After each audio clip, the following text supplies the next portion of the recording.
Nesta hora eu gostaria de falar convosco sobre um dos benefícios, ou um dos aspectos de nós vivermos na presença de Deus.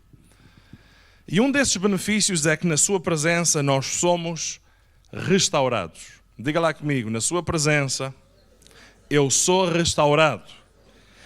Abram comigo em Isaías 53, versículo 4 e 5. Isaías 53, versículo 4 e 5. Na sua presença nós somos restaurados. Isaías 53, 4 e 5 diz assim a palavra de Deus: verdadeiramente, Ele, referindo-se a Jesus, tomou sobre si as nossas enfermidades e as nossas dores levou sobre si. E nós o reputamos por aflito, ferido de Deus e oprimido. Mas Ele foi ferido pelas nossas transgressões, moído pelas nossas iniquidades. O castigo que nos traz a paz estava sobre Ele, sobre Jesus, e pelas suas pisaduras fomos sarados. Agora abra comigo Salmo 147, versículo 3. Salmo 147, versículo 3. Um versículo pequenino, mas extremamente poderoso. Salmo 147, versículo 3. E vamos dar uns momentos para poderem abrir a Bíblia. Diz assim, 147, 3. Ele sara os quebrantados de coração e liga-lhes as feridas. Outras versões dizem, só Ele cura os de coração quebrantado e cuida das suas feridas. Então, claramente, percebemos pela palavra de Deus que existe cura, que existe restauração para todos aqueles que estão em dor, para todos aqueles que estão aflitos, para todos aqueles que estão feridos. Há cura para as nossas vidas. Mas, nesta manhã, normalmente nós ouvimos muitas vezes falar sobre a cura, mas mencionamos e falamos muitas vezes sobre a cura do corpo, a cura de uma enfermidade física, a cura de uma dor que eu sinto nas costas, a cura de algum problema que a pessoa tenha. Mas nesta manhã eu gostaria de falar convosco sobre a importância de nós sermos restaurados e curados na alma. O que é que vocês acham? Vocês acham que a alma pode ter feridas? Vocês acham que a alma pode estar doente? Pode sim. Deixem-me contar-vos uma história, prestem atenção. Havia dois amigos que caminhavam no deserto e eles tiveram uma discussão no meio daquele deserto. E um deles não teve mais nada, deu um estalo no seu amigo. E aquele que tinha levado o estalo, ainda com a cara quente do estalo que tinha levado, angustiado, escreveu na areia: o meu melhor amigo hoje deu-me um estalo. E eles seguiram viagem. Tiveram sem falar durante algum tempo, mas seguiram viagem. Até que no meio daquele deserto encontraram uma coisa que não é normal encontrar e que é crucial para a sobrevivência. No deserto eles encontraram um pequeno oásis com água. E o desespero era tanto que eles atiraram-se os dois para dentro da água. Mas um deles, aquele que tinha levado o estalo, não se apercebendo da profundidade daquelas águas, começou a afogar-se. Até que aquele amigo que tinha dado o estalo no outro, salvou-o. E acontece que ele, o que foi salvo, escreveu numa pedra: o meu melhor amigo hoje salvou-me a vida. Escreveu numa pedra. E o amigo que o tinha esbofeteado e salvo perguntou: por que razão, quando eu te bati, escreveste na areia, mas agora que eu te salvei, escreveste na pedra? E o outro respondeu: quando alguém nos faz mal, devemos escrever na areia, para que os ventos do perdão façam desaparecer a dor. Mas quando alguém faz o bem, devemos gravar isso em pedra, para que nenhum vento o faça desaparecer. Deixem-me dizer-vos o seguinte: o correto é fazermos o que esta história nos conta. É uma história. É gravarmos na areia as nossas feridas e gravarmos na pedra as nossas alegrias. Mas, irmãos, precisamos de ser honestos e reconhecer que por vezes fazemos exatamente o contrário. Por vezes gravamos na areia as coisas boas e rapidamente esquecemos tudo o que é de bom que aconteceu, mas muitas vezes deixamos que as feridas da alma fiquem escritas em pedra dentro de nós. E isso faz com que muitas vezes a nossa alma fique doente, a precisar de salvação, a precisar de cura, a precisar de restauração. E nós podemos nos perguntar, o que é que são as feridas da alma?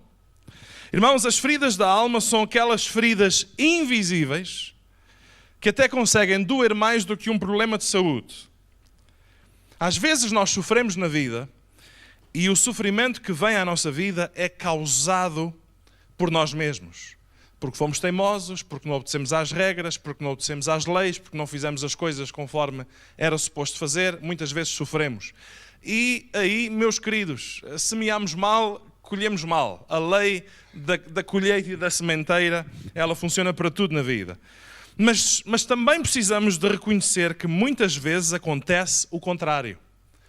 Há sofrimentos com os quais temos que lidar na vida que são o resultado da depravação dos outros. São o resultado dos abusos dos outros. É como alguém que está envolvido num acidente onde alguém bateu porque estava alcoolizado. Infelizmente, por vezes, a pessoa que estava alcoolizada sobrevive e os outros que não tinham culpa nenhuma acabam por morrer ou acabam por ficar gravemente feridos.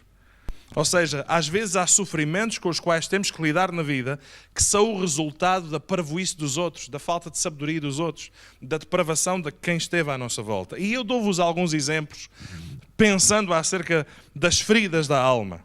Por exemplo, um filho que cresceu numa casa onde há gritos e violência. Ele pode não falar sobre isso, mas isso criou uma marca dentro dele. Ou cresceu numa casa onde viu o pai a maltratar a mãe e cresceu com raiva dentro dele. Criança que cresceu num ambiente de pais separados e em constante guerra. E quantas vezes eu tenho visto isto, crianças pequenas que já conseguem manipular os pais, onde ele chega e diz, o pai fez-me isto, o pai deu-me aquilo, o pai levou-me a passear ali, o pai levou-me a comer aqui, e o outro, para não ficar atrás, não quer dizer que não, porque não quer que a criança comece a gostar mais de estar com o pai do que gosta de estar com a mãe. Então deixa de haver filtros, deixa de haver a resposta não, e acaba por se criar filhos muitas vezes mimados porque cresceram num ambiente de pais separados. É por isso que os pais não se devem separar. E muitas vezes acaba por haver má língua e competição entre eles e enviarem as crianças como para enviar recados. Olha, quando o teu pai disser isto, diz-lhe isto assim, assim. Olha, quando a tua mãe disser isto, diz-lhe assim, assim, assim. E a criança fica como que uma roda viva, empurrada de um lado, empurrada do outro, a crescer no meio daquele ambiente triste, de guerra, de má língua, de competição, e acaba por crescer cheio de traumas no seu interior.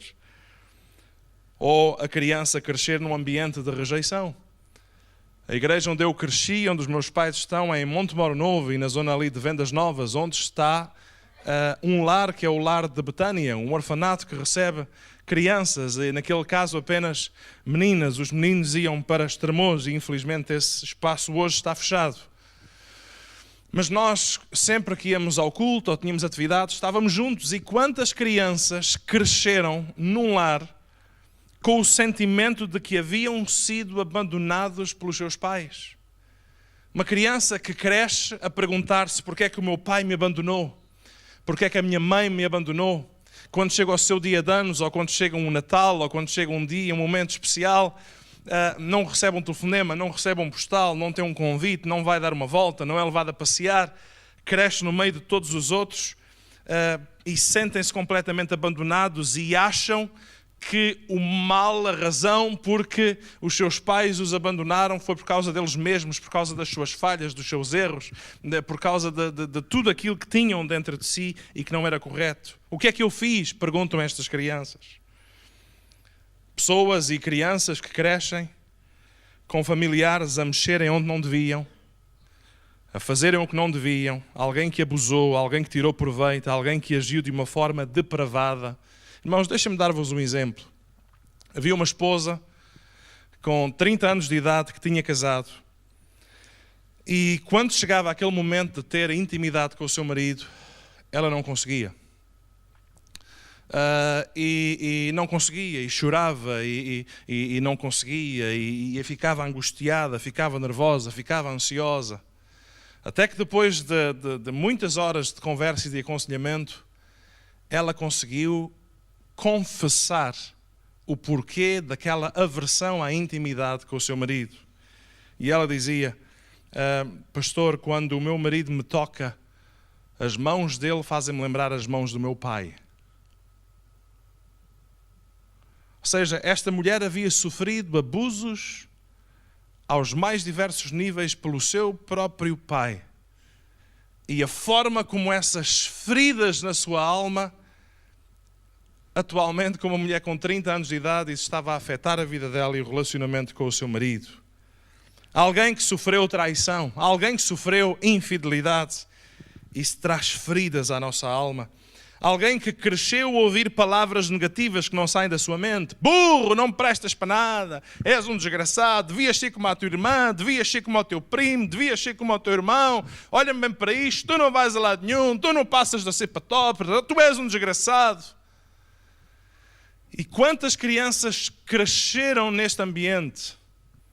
Quantas crianças cresceram a ouvir este tipo de palavras na sua mente e cresceram apesar de não falarem disso, apesar de se calhar sorrirem exteriormente para as pessoas que estão à sua volta, mas isto causou feridas na sua alma.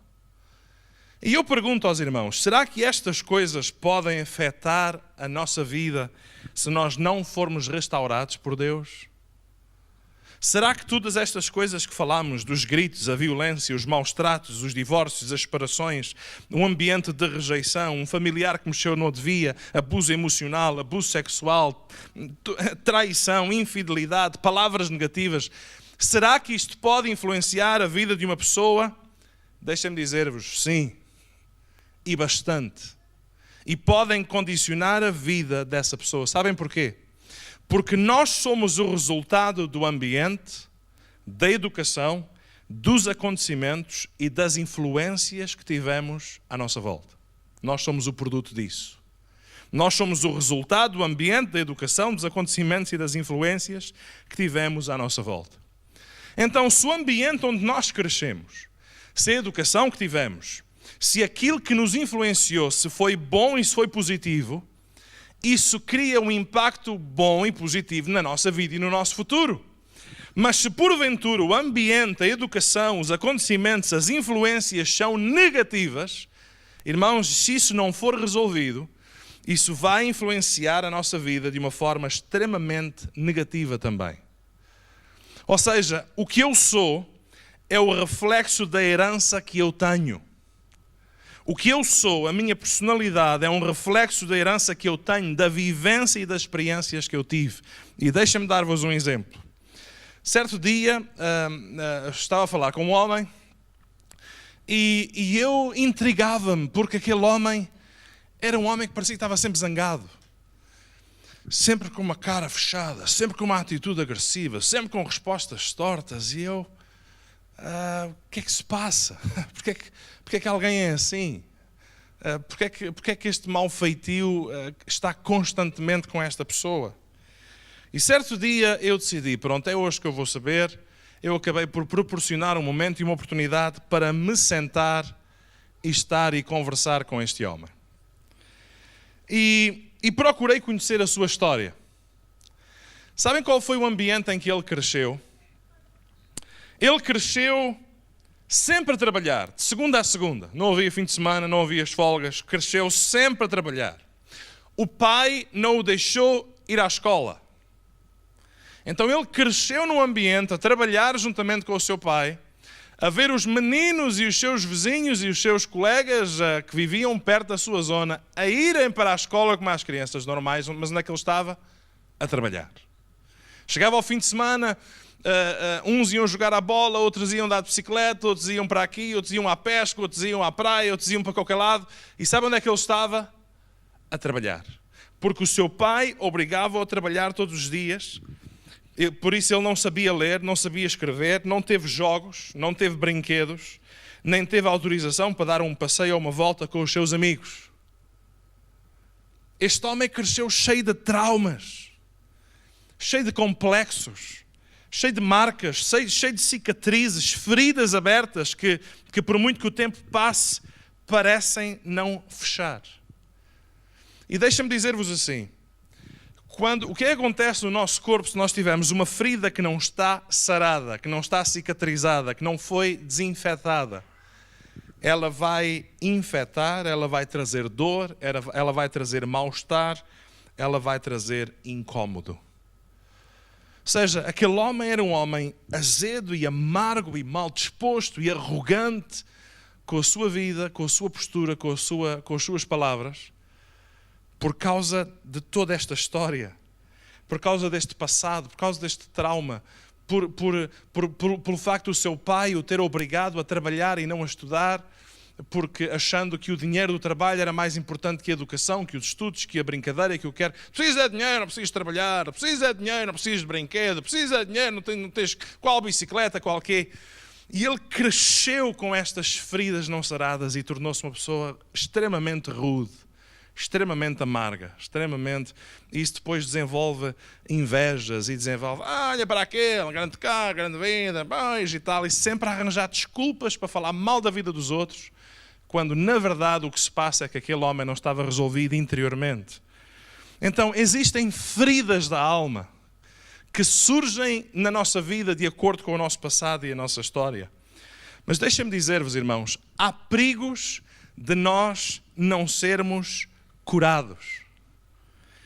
Há perigos de nós não sermos curados. Sabem qual é o grande perigo de nós não sermos curados das nossas feridas na alma? Há a tendência e o perigo de nos tornarmos naquilo que condenamos. Eu vou repetir. Há o perigo de eu me tornar naquilo que eu condeno. Lembram-se deste homem que eu acabei de vos falar, que cresceu com aquele ambiente? Imaginem lá a educação que ele deu ao seu filho. Irmãos, eu não vos estou a falar de uma coisa que eu li nos livros. Eu estou a falar de uma coisa que eu vi com os meus olhos e que eu presenciei. Imaginem a educação que aquele homem que cresceu revoltado, porque era só trabalho, não havia passeio, não havia amigos, não havia brinquedos, não havia jogos, porque era trabalho todos os dias, não havia escola, por isso não sabia ler, não sabia escrever, cresceu embrutecido no meio de tudo aquilo. Imagine a educação que ele deu ao seu filho. Qual foi? Exatamente aquela que fez crescer uma revolta no seu interior. As mesmas coisas com que ele cresceu revoltado pelo facto do seu pai o obrigar, foi exatamente aquilo que ele fez para com o seu filho. Não vais à escola, tens é de trabalhar. Precisas é de dinheiro, não tens cá agora que estudar. Deixa-te lá de brincadeiras, tu tens é que vir comigo para ganhar dinheiro, para fazer como é que é, para veres como é que é, para veres como é que é a vida. E tornou-se esta pessoa uma pessoa com uma baixa autoestima extremamente problemática. Ou seja, aquele pai acabou por fazer com o seu filho aquilo que o seu pai havia feito com ele e que ele tanto condenou. Ele repetiu exatamente as mesmas coisas. Ou seja, gente complicada complica a vida dos outros. Gente mal resolvida cria os mesmos problemas com que cresceu à vida daqueles que estão à sua volta. Irmãos, deixa-me dizer-vos assim, e ouça com ouvidos de ouvir. Um filho que cresceu numa casa a ouvir gritos, palavrões e violência tem a tendência de se tornar naquilo que condenou durante anos. Vê uma discussão, vê um problema, vê uma chatice, o que é que ele faz? Gritos, palavrões e violência. Ou seja, e isso é apenas o reflexo de uma ferida que não está sarada. Isso é apenas um reflexo de uma coisa que não está tratada. Quem foi abusado, imaginem lá qual é a tendência de quem foi abusado. Abusar. Ou seja, vão à internet, vejam os estudos.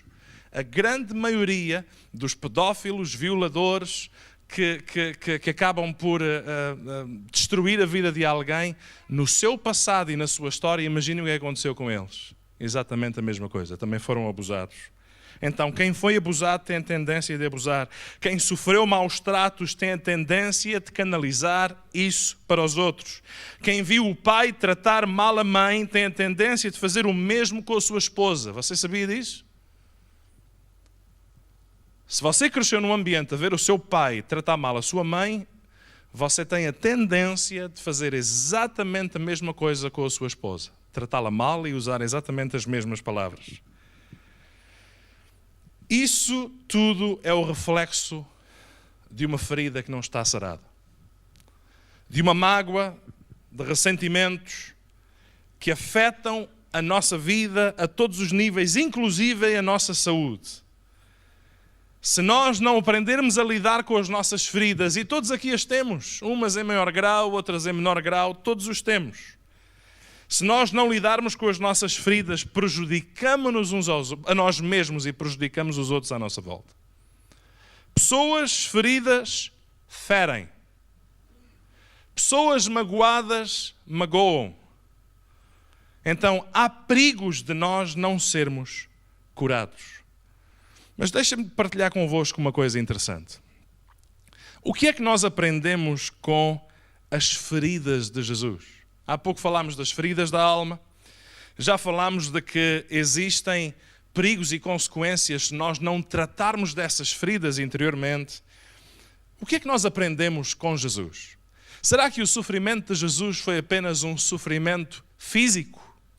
Será que o sofrimento de Jesus foi apenas os açoites e a cruz e os pregos e tudo aquilo que aconteceu em termos de sofrimento físico? É claro que não. Jesus sofreu e as dores que ele padeceu foram muito mais que as dores físicas. Foram também na sua alma e no seu espírito. Se vocês abrirem comigo as vossas Bíblias, Mateus 26, 36, vamos ler um ou outro versículo que nos fala acerca destas feridas de Jesus, feridas na alma. Mateus 26, 36 diz assim a palavra de Deus. Então chegou Jesus com eles a um lugar chamado Getsémani e disse aos seus discípulos: sentai-vos aqui enquanto eu vou além orar. E levando consigo Pedro e os dois filhos de Zebedeu, começou a entristecer-se muito e a angustiar-se muito. Então lhes disse: a minha alma está cheia de tristeza até à morte. Ficai aqui e vigiai comigo. Como é que estava a alma de Jesus? Com tristeza, cheia de angústia, de opressão, de aflição, de ansiedade, de agonia. Jesus sofreu essa dor. Abram comigo Mateus 26, 14, uns versículos antes, o mesmo capítulo, mas uns versículos antes, 26, 14 a 16. Então um dos 12, chamado Judas Iscariotes, foi ter com os príncipes dos sacerdotes e disse: que me quereis dar e eu vos-lo entregarei? E eles pesaram 30 moedas de prata. E desde então buscava oportunidade para o entregar. Jesus sofreu o quê? Traição. Jesus sofreu traição. Você prefere levar uma sova ou ser traído? O que é que dói mais?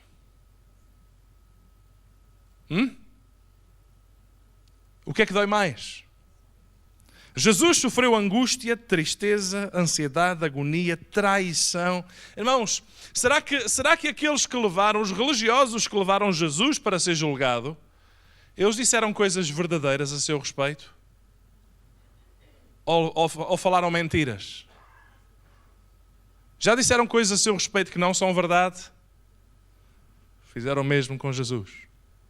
Difamaram Jesus. Eles levantaram calúnias, usaram mentiras, falsidades para o prenderem, para o prejudicarem. Eu pergunto, isto traz dor à nossa alma? Traz, pois. A traição traz dor à nossa alma. Abre uma ferida dentro de nós. a difamação e a calúnia abre uma ferida dentro de nós. Irmão, Jesus sofreu injúrias, Jesus sofreu injustiça. Inclusive, a palavra de Deus diz-nos, Mateus 26, 56, ainda no capítulo 26 de Mateus. Os irmãos já têm a Bíblia aberta? Mateus 26, 56. Veja o que diz a palavra de Deus. Mas tudo isso aconteceu para que se cumpram as escrituras dos profetas. Então, todos os seus discípulos, o que aconteceu? Deixando-o, ficaram lá de peito firme. Não, Jesus, estamos aqui. É isso? Fugiram. Já aconteceu consigo na altura em que você mais precisava da ajuda de alguém? Esse alguém desapareceu? Ou esse alguém não apareceu? Jesus sofreu também abandono daqueles que estavam à sua volta. Jesus sofreu humilhação. A Bíblia diz-nos que ele foi gozado, ele foi cuspido. Você prefere levar um estalo ou prefere que alguém o cuspa? O que é que dói mais? O que é que dói mais? Eu prefiro levar um estalo. Porque há coisas que acontecem na nossa vida que ferem a nossa alma. A Bíblia diz-nos que cuspiram em Jesus, batiam-lhe com ela na cabeça. Jesus sofreu o abuso da exposição em nudez da cruz. Jesus passou e sofreu a solidão quando ele dizia: Deus meu, por que me desamparaste? Porque estava sobre ele o pecado de toda a humanidade. Então, estas foram as feridas pelas quais Jesus passou. Às vezes nós olhamos para nós mesmos, pensamos no nosso passado, vivemos e pensamos em algumas das mágoas ou tristezas que nós podemos ter do nosso passado. E às vezes há dentro de nós alguma incompreensão. Mas irmãos, se há coisa que nós aprendemos com as feridas de Jesus, é que Jesus, ele compreende a tua dor e o teu sofrimento. Jesus, ele compreende. Compreende porquê? Compreende porque ele passou por isso. Já te sentiste angustiado e triste e ansioso e com peso sobre a tua vida? Jesus já passou por isso. Já foste traído por alguém? Jesus passou por isso. Já sofreste difamação e calúnia? Jesus passou por isso. Já disseram coisas a teu respeito e sofreste injustiça em alguma situação? Jesus passou por isso. Já te sentiste humilhado e gozado? Jesus passou por isso. Já sofreste agressão física ou verbal? Jesus passou por isso. Já te sentiste só? Jesus passou por isso. Jesus compreende a nossa dor e o nosso sofrimento. Mas será que as coisas ficam por aqui? É claro que não ficam por aqui. O que nós aprendemos na palavra de Deus é que Jesus quer restaurar-nos completamente. Irmão, eu não sei qual é o seu passado, eu não sei qual é a sua história, eu não sei se você luta com alguma coisa no presente, que você sabe que está errado, mas tem tendência de ter de seguir o mesmo rumo que condenava no passado, com aqueles que estão à sua volta, quando se irrita, quando chateia, quando alguma coisa acontece que não é de acordo com aquilo que você gostaria. Mas irmão, deixa-me dizer-lhe, Jesus, ele ama-te tanto que ele não te quer deixar da mesma maneira. Ele quer restaurar-te. A Bíblia diz-nos que ele levou sobre si as nossas feridas. Tu não deves olhar para as feridas que tu tens como tuas, mas deves colocar essas feridas aos pés da cruz. Deves colocar essas feridas aos pés de Jesus, pois Jesus na cruz providenciou para nós uma restauração total em todos os sentidos, inclusive nas feridas da alma. Muitas pessoas acham que salvação da alma é somente o sermos livres do inferno e da condenação. Mas a salvação da alma é também a restauração da imagem de Deus em nós. Por isso, se a Bíblia nos ensina que Jesus ele foi ferido por causa de nós, ele foi oprimido por causa de nós, isso quer dizer que tu não precisas de viver com essas feridas. Isso quer dizer que tu não precisas de viver com essas mágoas. por muito ferido que estejas, por muito ferido que te sintas, mesmo que te sintas morto interiormente, Jesus e o poder da cruz são suficientes para te dar vida novamente, para te ressuscitar dessa mortandade que está à tua volta e de dar vida e vida com abundância. Deixem-me dizer-vos, as feridas da alma matam mais rápido que as feridas do corpo. A maior necessidade das pessoas não é a cura exterior, mas a interior. E está comprovado, cientificamente, já para não falar da Bíblia apenas, que existem feridas do corpo que são um reflexo de uma alma que está doente. Existem problemas físicos que são o resultado de alguma coisa não estar bem interiormente, emocionalmente na vida daquela pessoa. Então, irmão, se há coisa que nos motiva nesta manhã é, apesar de Deus saber o teu passado, Ele quer restaurar-te. Apesar de teres tido momentos difíceis e complicados no teu passado, Ele quer levantar-te. Ele ama-te tanto que Ele não te quer deixar da mesma maneira, Ele quer trazer um novo dia à tua vida.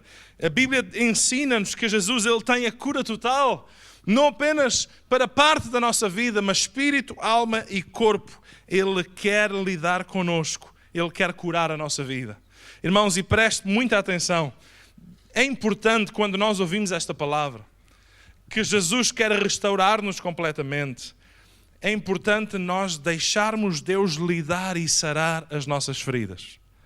Irmãos, uma coisa interessante para nós estarmos atentos e aprendermos à luz da palavra de Deus, que é a verdade, uma das coisas, uma das modas que nestes últimos anos tem surgido é todos aqueles livros que aparecem, livros de autoajuda, livros da pessoa dar determinados passos para cuidar de si mesmo, para cuidar da sua alma, sobre a importância de refletir em si mesmo.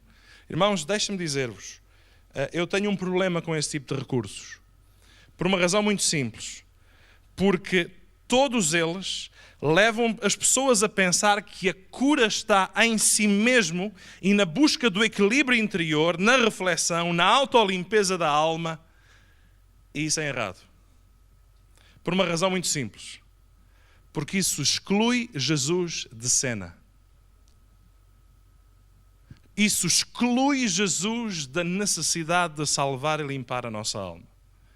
Isso é a mesma coisa que nós dizemos assim: bom, Deus não precisavas ter enviado Jesus para sarar o meu espírito, alma e corpo, porque eu comprei um livro de autoajuda e então aquilo ajuda-me, trabalha e ensina-me e dá-me uns passos para eu refletir e olhar para o meu interior e buscar em mim mesmo a limpeza e a restauração que eu preciso para mim. Deixa-me dizer-vos, isso não é de Deus, por uma razão muito simples. A Bíblia ensina, não sei o que diga, é a Bíblia que ensina: maldito é o homem que confia no homem. Ou seja, a resposta para mim não está em mim. A resposta para a transformação na minha vida não está em mim mesmo, está em Cristo. Quando eu acho que a resposta para a transformação da minha vida está em mim mesmo, eu estou a dizer, por outras palavras, Jesus, não precisavas ter sofrido e ir àquela cruz porque eu tenho as soluções e os recursos que eu preciso em mim mesmo, não preciso de ti. E isso é errado. Nós precisamos de Jesus. A Bíblia ensina-nos que somente Ele é o caminho, a verdade e a vida, e ninguém vem ao Pai senão por mim. E é na sua presença que nós somos restaurados. Eu não estou a excluir os recursos que existem, a informação que existe, tanta coisa boa e saudável que nos ajuda para a vida. Mas, meus queridos, a cura para a nossa alma está em Jesus, não está num livro. A cura para a nossa alma não está em eu refletir em mim mesmo, em eu meditar, seja no que for. A cura para a minha vida está em Jesus Cristo. A cura para os meus pecados está em Jesus Cristo. A cura do meu passado está em Jesus Cristo. Ele é o caminho para nos levar ao Pai. A Bíblia diz-nos: há um só Deus, um só mediador entre Deus e os homens, Jesus Cristo. Ele tem esse poder sarador, Ele tem esse poder para te transformar. A cura que precisamos não está em nós mesmos, está em Jesus Cristo. Jesus, Ele e só Ele é o restaurador do homem. Muita coisa pode atenuar a dor, camuflar a ferida, como que uma medicação que atenua a dor por um tempo, mas não cura o problema. Mas Jesus, quando Ele toca, Ele toca. Quando Ele sara, não é um trabalho que fica mal feito. Jesus, quando Ele toca na nossa vida, toda a nossa vida é completamente restaurada. Pois está escrito: e conhecereis a verdade vos libertará. Se o Filho vos libertar, verdadeiramente sereis livres. E Jesus quer ajudar-te com essas feridas. Jesus quer ajudar-te com essas mágoas. Jesus quer ajudar-te.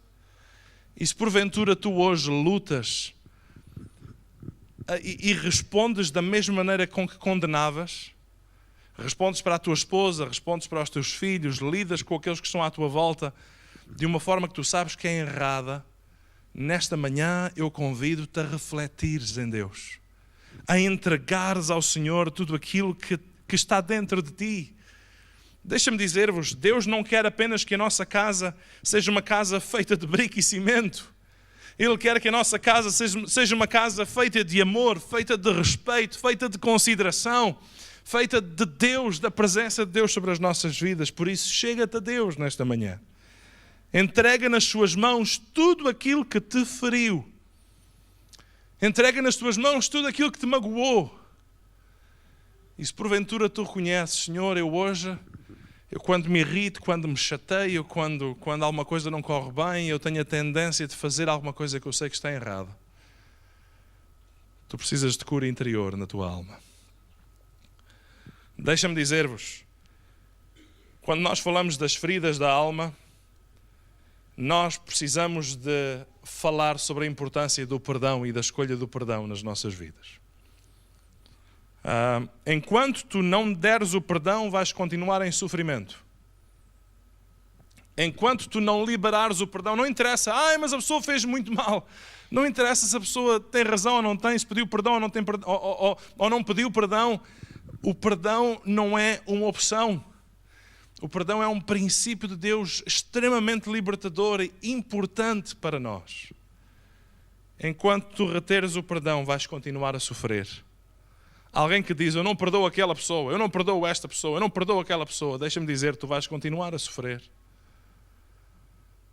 Mas eu não sinto perdoar. Mas quem disse que o perdão é um sentimento? O perdão não é um sentimento. O perdão é uma escolha saudável. Eu tenho que dizer: Senhor, eu escolho perdoar. Eu escolho entregar diante de Ti esta ferida, esta mágoa, esta tristeza que me tem consumido a alma, que me tem roubado a paz, que me tem tirado o sono. Nós precisamos de escolher o caminho do perdão. E quando nós escolhemos esse caminho do perdão, nos chegamos a Ele, entregamos nas suas mãos tudo o que nos feriu, Deus, Ele vem ao nosso encontro e Ele restaura-nos. Não importa o teu passado, Deus tem o poder de virar a página na tua vida e de escrever uma nova história. E deixa-me dizer-vos mais: nunca é tarde para um novo começo. Pastor, mas se eu ouvisse esta pregação há 30 anos atrás, há 40 anos atrás, não. Hoje é o seu dia. Hoje é o dia da salvação.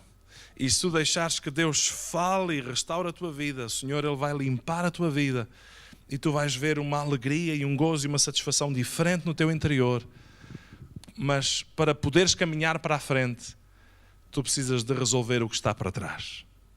Para poderes caminhar para a frente com uma nova visão e perspectiva, tu precisas de deixar que Deus te limpe e transforme completamente interiormente. E eu gostaria de chamar os músicos a subirem, por favor. E os irmãos que estão comigo aqui na congregação, por favor, fechem os vossos olhos por alguns momentos. Aleluia. E não tenham dúvidas de que Deus, Ele quer curar o nosso interior. Deus, Ele quer restaurar e limpar as nossas feridas. Ele conhece o teu sufoco, Ele conhece os teus traumas, a tua tristeza, as tuas feridas, aquilo que te magoa. Deus, Ele conhece aquilo que aconteceu e que até tu nem sequer falaste com ninguém sobre o assunto. Mas diante de Deus, nós precisamos deixar que Deus sare as nossas feridas. Que Deus cicatrize o nosso coração. Que Deus nos limpe. Aleluia. Pai, tu conheces a vida dos teus filhos que estão neste lugar. Oh Senhor, e conforme lemos na tua palavra, tu és o Senhor que saras. Tu és aquele que cura, aquele cujo coração está quebrantado, está partido, está magoado, está ferido. Senhor, tu conheces a história de cada um que aqui está. As lutas, as tristezas, as decepções,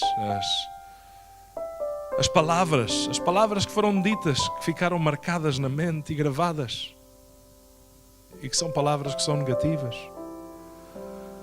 Os abusos, os traumas, a violência, a linguagem, a falta de amor, a falta de afeto, a falta de aceitação. Tu sabes, Senhor, o que isso fez ao coração dos teus filhos. Sabemos que tu compreendes a nossa dor, pois passaste por tudo isso.